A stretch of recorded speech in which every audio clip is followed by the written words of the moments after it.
നിങ്ങൾക്കിപ്പോൾ എന്ത് തോന്നുന്നു DSP സാർ? ഈ കൂട്ടത്തിൽ ഏതെങ്കിലും ഒരു കുട്ടി നിങ്ങളെ പോലെ DSPയോ എഞ്ചിനീയറോ ഡോക്ടറോ ഒക്കെ ആണെന്ന് തോന്നുന്നുണ്ടോ? ഒരിക്കലും. ഇവരൊക്കെ എത്ര വർഷം ഇങ്ങനെ പഠിച്ചാലും ഒരു 12ാം ക്ലാസ്. എനിക്ക് ഒരു കാര്യം കൂടി ചോദിക്കാനുണ്ട്.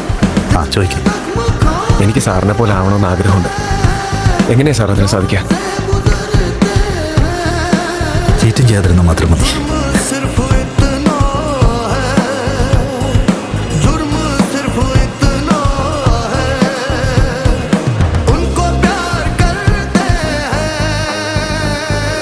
പോലീസ് സേനയ്ക്കൊരു മുതൽക്കൂട്ടായിരിക്കും.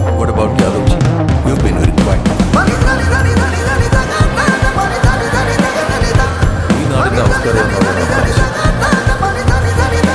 കാൻഡിഡേറ്റ്സിനെ നമ്മൾ തിരഞ്ഞെടുത്തില്ലെങ്കിൽ ഈ എക്സാം കൊണ്ട് എന്താ?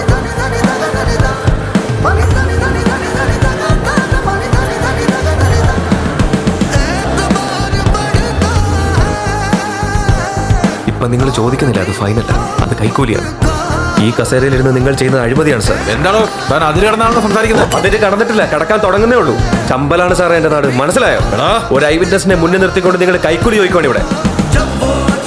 അവിടെ ഇരിക്കുന്ന നിങ്ങളുടെ സീനിയറില്ലേ, എല്ലാം കേൾക്കുന്നുണ്ടായിരുന്നു. അയാളാണ് ഐ വിറ്റ്നസ്. ഇന്നാണ് എൻ്റെ മെയിൻസ് ക്ലിയർ ആയത്. ഇനി 1 മാസം കഴിഞ്ഞ ഇന്റർവ്യൂ ആണ്. IPS ആയി കഴിഞ്ഞാൽ ഞാൻ ആദ്യം സൈൻ ചെയ്യാൻ പോകുന്ന തൻ്റെ സസ്പെൻഷൻ ഓർഡർ ആയിരിക്കും. ഈ കാര്യം ഓർത്തിരുന്നാൽ തനിക്കുള്ളൂ. എന്തു പറ്റി? എന്താ കാര്യം? അല്ല സാറേ, വാണിംഗ് കൊടുത്ത് ഇവരെ പറഞ്ഞോട്ടെ. സർ